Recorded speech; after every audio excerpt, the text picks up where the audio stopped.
तर मुख्यमंत्री माझी लाडकी बहीण योजनेच्या वितरणासंदर्भात सध्या बरेच संभ्रम निर्माण झालेले आहे। अगोदर अशी माहिती येत होती की वितरण सुरू झाले, त्यानंतर आता अशी माहिती येत आहे की लाडकी बहीण योजनेचा जो GR आला होता सामाजिक न्याय व विशेष सहाय्यक विभागाकडून पोर्टलवरून तो GR आता डिलीट झाल्याची माहिती समोर येत आहे। म्हणजे आज वितरण हे 100% होणं नक्की होतं। आज वितरण होणार असल्याचं विश्वसनीय सूत्रांकडून माहिती सुद्धा आली होती आणि प्रसारमाध्यमांवर सुद्धा असं बोललं जात होतं की आज वितरण होईल, पण वितरण थांबलेलं आहे, वितरण आज झालेलं नाही। दुपारचे 3 वाजतापर्यंत तरी वितरण झालेलं नाही आणि लाडकी बहीण योजनेचा जो GR आला होता तो GR सुद्धा आता डिलीट झाल्याची माहिती समोर येत आहे। तर काय सविस्तर माहिती आहे?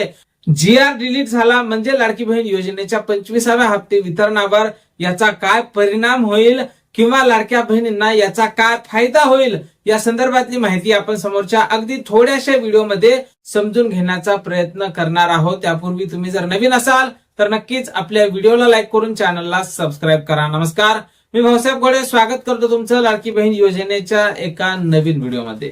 तर सध्या राज्यात लाडकी बहीण योजनेच्या 25व्या हप्त्याच्या वितरणासंदर्भात बरेच संभ्रम निर्माण झालेले आहे। अगोदर अशी माहिती येत होती की हप्त्याचं वितरण सुरू झालं, त्यानंतर आता अशी माहिती येत आहे की जो GR आला होता तो GR सुद्धा पोर्टलवरून डिलीट करण्यात आलेला आहे। तर याचा नेमका अर्थ काय होतो?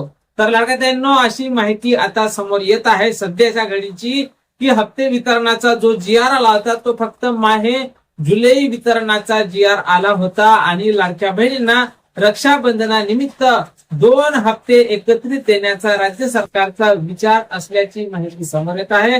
त्यामुळे लाडक्या बहिणींना 2 हप्ते हे एकत्रित दिल्या जाऊ शकते। फक्त हेच एक कारण असं आहे की ज्या कारणाने हप्त्याचं वितरण सुद्धा झालेलं नाही आणि जो GR आला होता तो GR सुद्धा डिलीट करण्यात आलेला आहे। त्या वितरणावर आम्ही बारीक लक्ष ठेवून आहोत। वितरणासंदर्भात जशी काही नवीन माहिती, नवीन अपडेट आपल्याकडे उपलब्ध होईल, सर्वप्रथम त्या संदर्भातला व्हिडिओ तुम्हाला आपल्या चॅनलवर पाहायला मिळेल। जय माता।